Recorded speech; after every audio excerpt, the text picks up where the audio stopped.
Hi friends, നമുക്കിന്ന് ചേന കുരുമുളകിട്ട കറി എങ്ങനെയാണ് ചെയ്യുന്നതെന്ന് കണ്ടാലോ. അതിനായി ആദ്യം തന്നെ ഒരു കടായി വെച്ച് അതിലേക്ക് തേങ്ങ ചേർത്ത് കൊടുത്ത് വെളുത്തുള്ളിയും 1 ടേബിൾ സ്പൂൺ കുരുമുളകും 2 തണ്ട് കറിവേപ്പിലയും കൂടെ ചേർത്ത് കൊടുത്ത് നമുക്ക് നന്നായിട്ടൊന്ന് മൂപ്പിച്ചെടുക്കാം.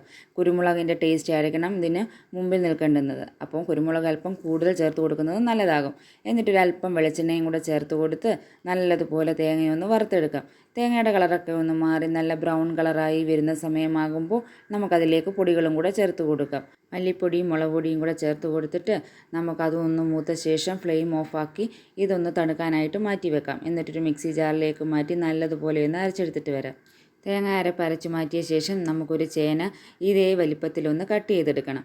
എന്നിട്ട് നമുക്കൊരു ചട്ടി വെച്ച് അതിലേക്ക് അരിഞ്ഞു വെച്ചിരിക്കുന്ന ചേനയും അല്പം മഞ്ഞൾപ്പൊടിയും ചേന വേവാൻ ആവശ്യമായ വെള്ളവും കൂടി ചേർത്ത് കൊടുത്ത് നമുക്കിതിനെ ഒന്ന് അടച്ചു വെച്ച് വേവിച്ചെടുക്കാം.